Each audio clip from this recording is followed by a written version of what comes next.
It's a special pleasure when our speaker is talking about their sabbatical work, because I get to hear about it sometimes even at the work session where people come and ask about how do you do a sabbatical, how do you apply for a sabbatical, and then I get to read the sabbatical proposal.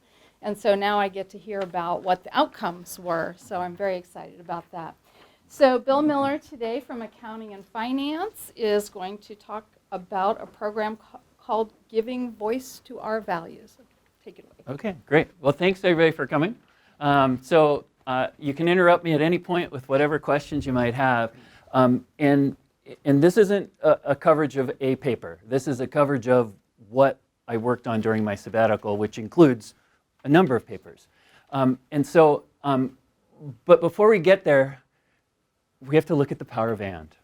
Okay. All right? I don't think any presentation on this campus can move forward without that. Right? So because I'm a lot of different things.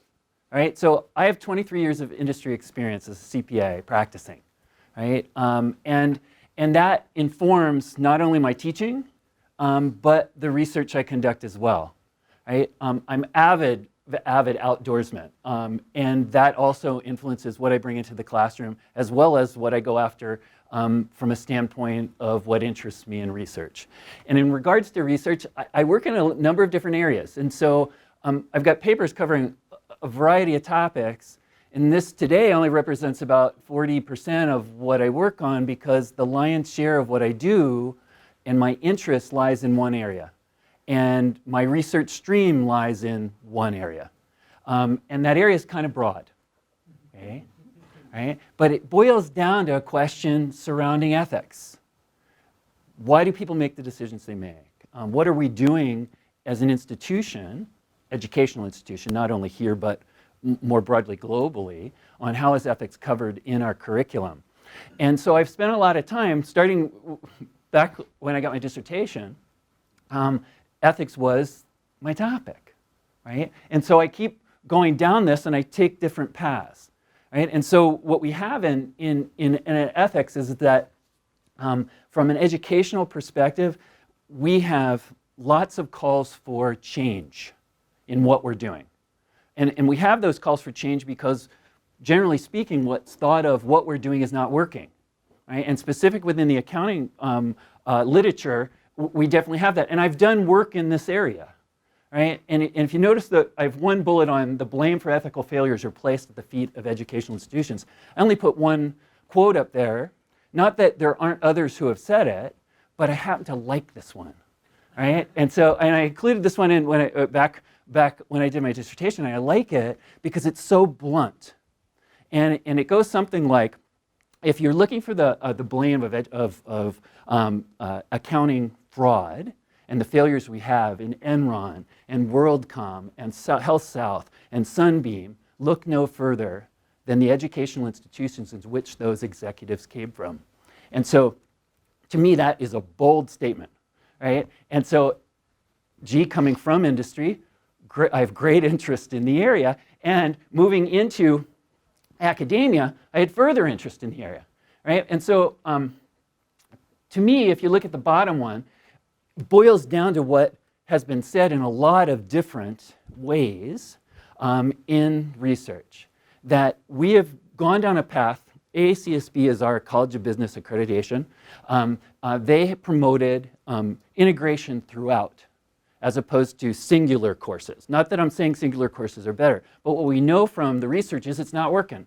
And that when we do it, that we may have coverage here and there a little bit, and how we define it can be quite different. So we have inconsistency on how we define ethics and what we cover in ethics, is that the result is it doesn't impact, right? So great, we can check the box, yes, we're doing it, but is it impacting what's happening? And the ethics of the individuals that are graduating from institutions, not just ours, but institutions in general, and it doesn't. And so that interests me, right, from a research perspective. And so in the work that I've done, I look at a variety of things, a lot in regards to what does work.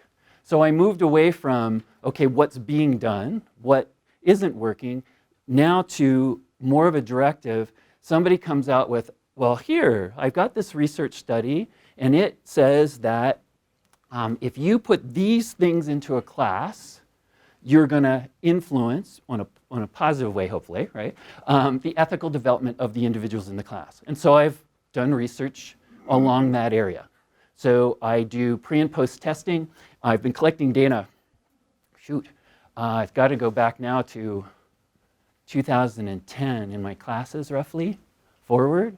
And I modify what I'm collecting it for. I modify the instruments I use. But ultimately, each of the papers that I ended up producing from those are directed towards the stream of research that says, hey, do this, and this will happen, that nobody's tested, right? There is no validation from a research perspective, does it work or not? And so that's where I've concentrated my research. And reasons that in accounting we typically give for not doing a better job or actually integrating it in a effective manner or even at all when we think about ethics is that from an accounting professor's perspective, we don't think we have the skills to do it. And then there's research out there that validates that and says, yeah, they're right. They don't have the skills to do it and they shouldn't be doing it. And so we have this kind of cycle that goes on where nothing happens. Now, there are other reasons, right? We don't have the resources. So another example of accounting professors would say, well, where am I going to put in the curriculum? We already have too many things that we have to cover, as we all do in our classes. And and then we have the financial resources, because we can all say if you don't throw dollars at something, must not be all that important. And that doesn't happen. But when we have continued calls for research, just the same, right? So there's this ongoing call. So there's a call out there that says, okay, you need to do research in this area. The AAA is the American Accounting Association, and so from an academic perspective, that is our who we look towards. Right? And it provides us with then the justification to say, or our ability to say when we submit a paper, hey, you've asked for this research, I'm delivering it, and so it's of interest to the profession, and so it has that likelihood of publication. Okay? If we look at that and compare that to what's going on in ethics and industry. So what do you think the percentage of revenue lost annually to fraud is globally? Just percentage of a business's revenue. 25. Oh, whoa, wow, we live in a really terrible world, Jerry. No, way too high. I'm looking at the federal government. Way too high. Well, when did a governmental entity become a business entity? All right, I don't think that's excluded in our definition of business. It falls at 5%. But that's trillions of dollars we're talking about annually. So we're not talking about an insignificant number in any way. What about the number of one-way frauds discovered? Well, yeah, so whistleblowing or not audits, which we'll get to next. Gene, that was a really good whistleblowing. So a tip, right? Somebody, some way, seeing something and saying something. 39% of all that are caught. Okay, so in that year over year as they do these studies, it falls right in that range. Right? So we've got lots of studies that point it there. What about the percentage of frauds caught by annual audits? It is minimal. Oh, you're an optimist for our industry. 5%. Even you are a little optimistic. It's 3.8%. Almost nothing. Right? Right? Because audits are not designed to catch fraud. Right?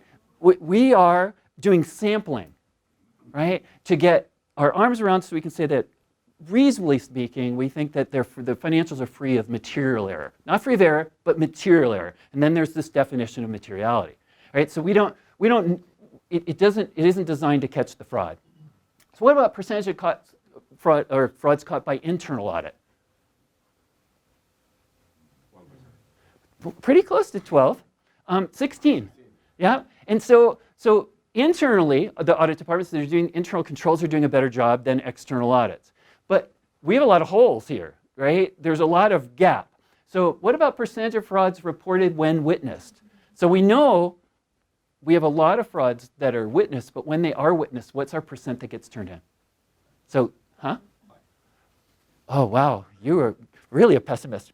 So we have different streams, even if you use the highest end at 60%, there's a big gap, right? So there's a huge gap for what can we do to improve that percentage, okay? How do we improve that? Because we need more turned in. If the number one way is tips, then how do we improve that? And then what percentage of our graduates do you think are going to witness some sort of? 90?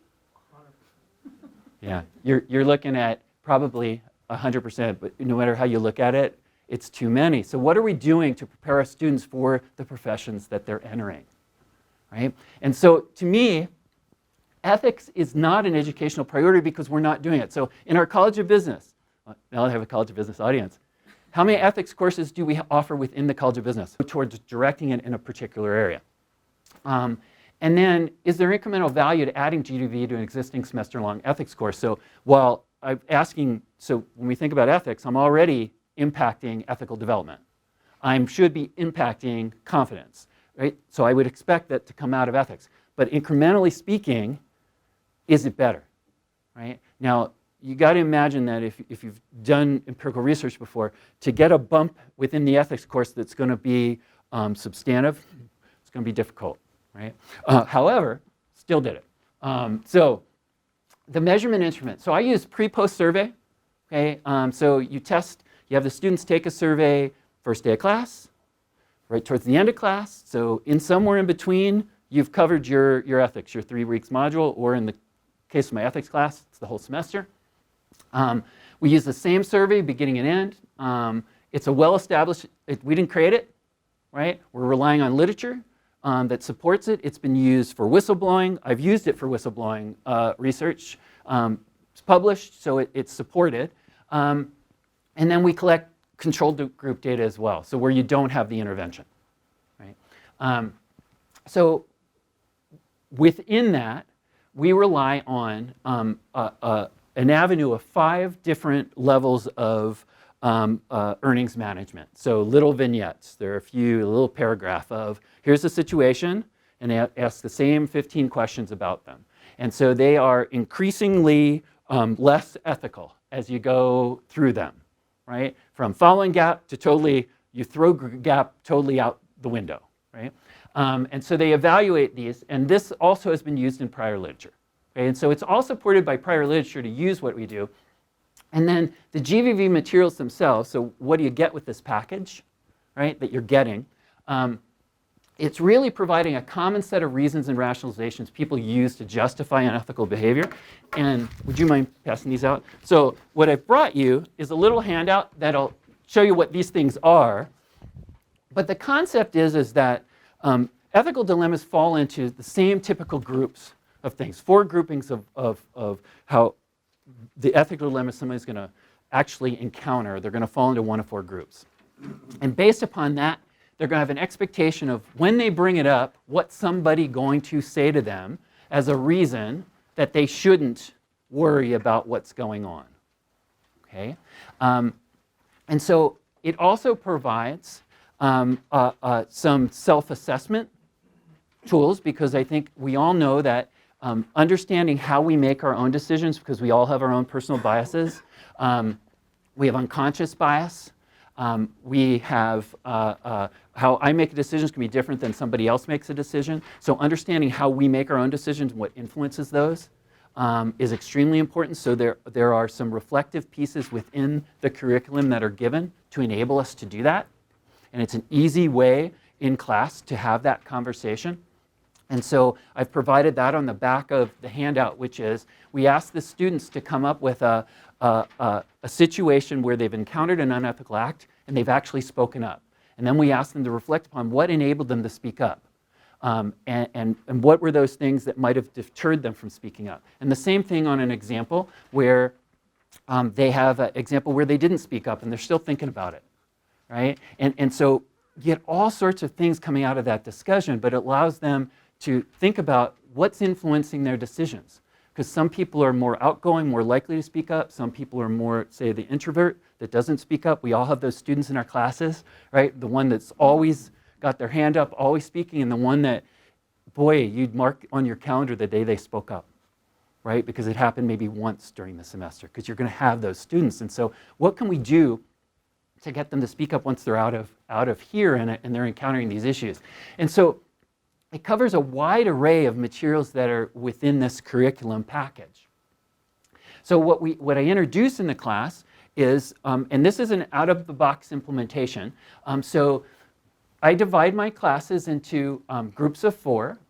Each team's randomly assigned a case. So I've pre-selected cases that they're going to handle. They're short in nature. And it brings it to a point where somebody needs to speak up, right? So it's not taking it to a conclusion. They have to take it to a conclusion. And so what they have to do, we're going to have 2 assignments coming out of this. One is every individual is analyzing the cases individually. Okay? Then the group has a group assignment out of it. Okay? And so for the individual assignment, for the cases they're not doing as a group, so they're answering these questions in the out-of-the-box implementation. So what would motivate them to speak up and act or stay silent? What are the arguments you would use to try to counter it? What should you do and who should you talk to? And what do you hope will happen?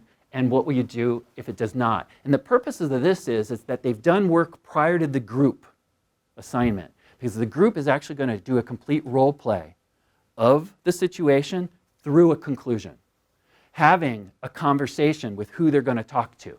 And so you'll see that in just a second with the groups.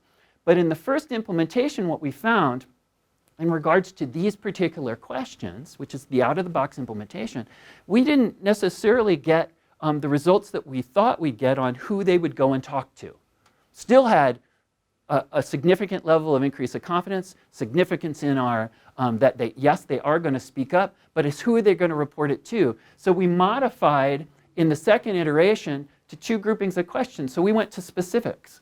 Questions on, so in addition to those 4, we went after the internal manager or the direct supervisor, the CFO, CEO, member of the board, and then going outside the organization. And then we layered into that, how can you minimize the concerns you have for each of those groups? And by specifically addressing them separately, and the reason we do those particular groups is because it's who we're told in our code of conduct we should be going to. We wanted to know, would that then increase their proclivity to go and talk to those individuals? And so we ended up finding, yeah, that worked as well.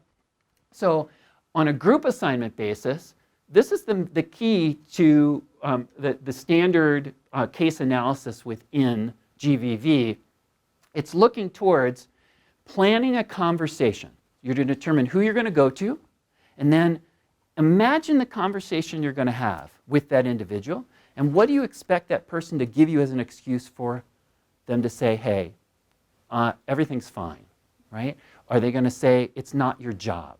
Are they going to say it's immaterial? Are they going to say everybody does it? So if you reflect on what you expect them to say, then you have a response ready for that conversation. So you're pre-planning your conversation. And what GVV hones in on is the practice part.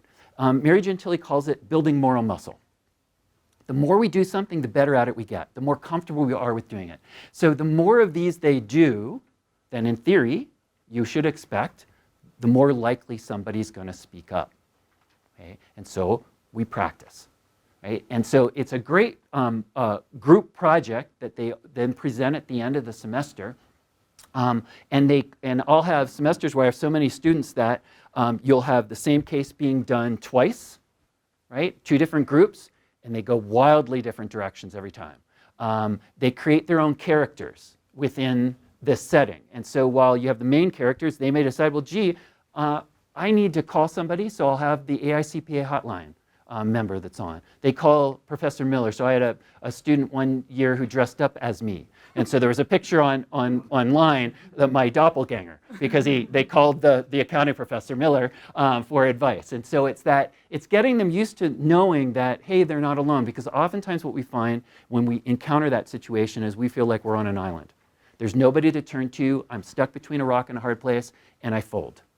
Or I just shut down and I don't do anything. But by recognizing and stepping back and recognizing, gee, there are others I can go to, and having that conversation with them and providing them with that, here are the resources you have, the thought is you're going to get a better result. So I'm going to cut through a couple slides here only because I don't want to run out of time and I want to give you time to ask questions. And I've burned through some of them. So my conclusions, okay? So one, GVV is really an easy and effective way to put ethics in the classroom. It was not a lot of work because all of the resources are provided, right? And it's not just for accounting. All the resources are provided for any business acumen. There are hundreds of cases out there available. You pick and choose what you want, you use them. There's a standard implementation that you can use, and I can help with that if you're interested in trying this. We do find that they gain confidence and they're more likely to report, okay, if they do, to speak up. Okay? And so that's a really strong finding. Right? We have statistical significance with that across the board on advanced accounting using both multivariate as well as univariate analysis. And so as we parse it out away from our demographics, that's really hard to do when you have a smaller n and you eat away at the ability to get that. But even with advanced, it's off the charts. It's really strong. With ethics, it's harder because ethics, they're already getting all of this stuff, and now you're layering in one thing. And so when we go to multivariate, then we lose that significance level. We still have value, because what we're finding is, if you look at the last bullet, that we really do have increased student engagement and excitement in the classroom. It's fun. The students like it. They're always talking about it. They're interested in it. Right? And so that alone, the energy level in the classroom goes, if you have a low energy, it's going to go way up. Medium, it's going to go up no matter what energy level you have in the class, because it just is something they like doing. It's something that's out of the ordinary. But it really focuses in well and ties together with our College of Business decision-making model and in our promotion of decision-making, because what we don't do within that decision-making is provide this idea of how do I actually do this? Who am I going to talk to? Who am I going to involve? How am I going to go about it? And so it integrates really well with that. And then from my research results, I've got a lot of papers, right? And so my goal with the sabbatical was 2 papers, right? And so I thought, that was pretty good for a goal. So right now, and I'm not going to read through this, but I got 5 papers, right? And that I'm sitting on a few of them. Sitting on them because I need a couple published, and then the next one will go. I've presented already at the American Accounting Association 3 papers. I got a 4th one that's out there for this summer that I'm just waiting for acceptance for presentation this summer. But I got a book out of it, which was, to me, was awesome.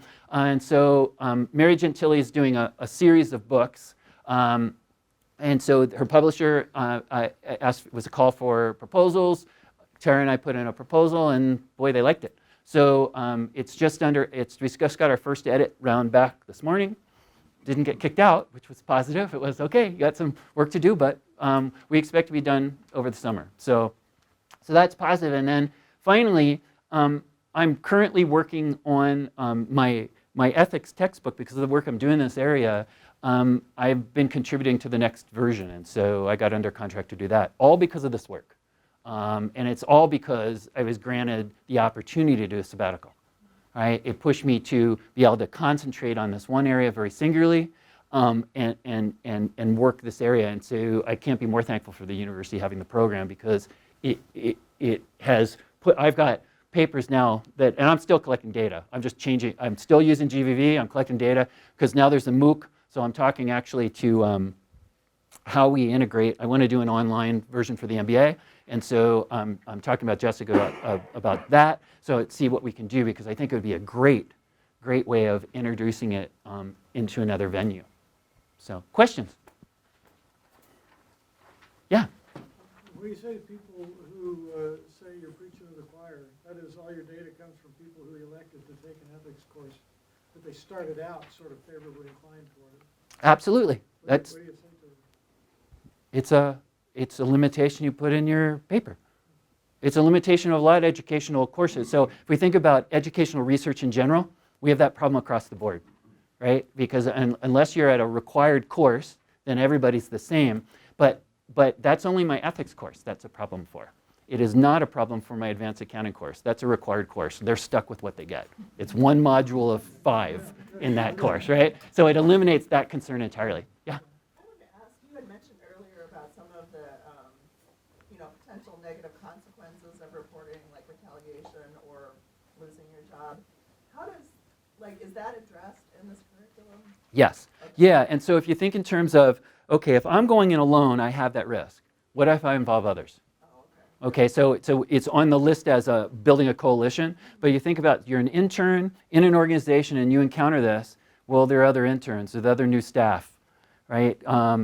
Last semester, Nathan Mueller came and spoke, who had committed the fraud at ING, and he said that he would target young auditors, right? Because he knew he could bamboozle them.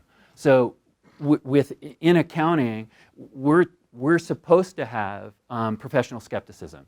We believe in the concept of trust but verify. That's our role as keepers of the public trust. And so we need to make sure that our students getting out of here understand that they are there to question, right? And that's why we have policies and procedures in our codes. Yes, sir. Would you say that as a result of the various scandals, where the general criticism that was made was that the same accounting firm was both auditing and representing the same company, if any real change, in your opinion, has been made? Well, so we definitely have problems like that. We have, if we look at even just the fact that we have a lack of independence, I think, to start with, because the firm is paying you to prepare regardless of any other work they're doing, they are paying you to prepare the audit report.